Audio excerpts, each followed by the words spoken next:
کیا آپ جانتے ہیں جب اطاعت کمال کو پہنچ جائے تو کائنات کے قوانین اپنے خالق کے سامنے سرنگوں ہو جاتے ہیں۔ وہ لمحہ صرف ایک بیٹے کی قربانی کا نہیں تھا بلکہ اس بات کا اعلان تھا کہ جب اخلاص بے مثال ہو تو اللہ خود مداخلت فرماتا ہے۔ اے میرے بیٹے، میں نے خواب میں دیکھا ہے کہ میں تمہیں ذبح کر رہا ہوں۔ ابا جان، آپ کو جو حکم دیا گیا ہے اسے کر گزرے۔ چھری کا انکار بتاتا تھا کہ مارنے والی ذات صرف اللہ ہے۔ اسی لمحے آسمانی فدیہ دمبا نازل ہوا اور حضرت ابراہیم کی آزمائش مکمل ہوئی۔ سب بے مثال قربانی کے صلے میں اللہ نے خوشخبریوں کے دروازے کھول دیے۔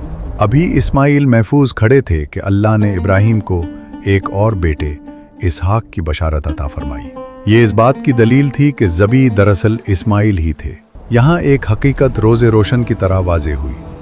ایمان اور کفر کا تعلق خون یا نسب سے نہیں بلکہ اللہ کے فیصلے سے ہے۔ کبھی نیک سے بد پیدا ہوا، کبھی بد سے نیک۔ اولاد کا بگڑنا والدین کا عیب نہیں، اور والدین کی بدی اولاد کے لیے لازمی اثر نہیں رکھتی۔ اللہ جسے چاہتا ہے اپنی ہدایت کے لیے چن لیتا ہے۔ اسی حکمت کے تحت اللہ نے حضرت اسحاق کی نسل سے بنی اسرائیل کو نبوت کا شرف بخشا۔ انہیں فرعون کے مظالم سے نجات دی اور ان کے لیے سمندر چیر دیا۔ ان تمام واقعات کی بلیغ تفصیل اس عظیم کتاب میں بیان ہوئی جو ہدایت اور شریعت کی جامع ہے، یعنی توریت شریف۔ لیکن برکت کا یہ سفر یہاں ختم نہیں ہوا۔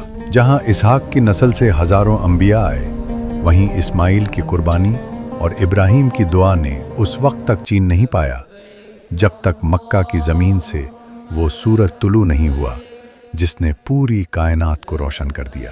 وہ ہستی جن کے لیے کائنات بنائی گئی، جن کی آمد کی دعا ابراہیم نے کعبہ کی بنیادیں رکھتے ہوئے مانگی تھی، یعنی حضرت محمد مصطفیٰ صلی اللہ علیہ وسلم۔ یوں ابراہیم کی قربانی قیامت تک کے لیے ہدایت کی ایک زندہ مثال بن گئی، جس کا ایک ثمر اسحاق کی نبوت تھی اور کامل ترین پھل رحمت للعالمین صلی اللہ علیہ وسلم کی ذات اقدس۔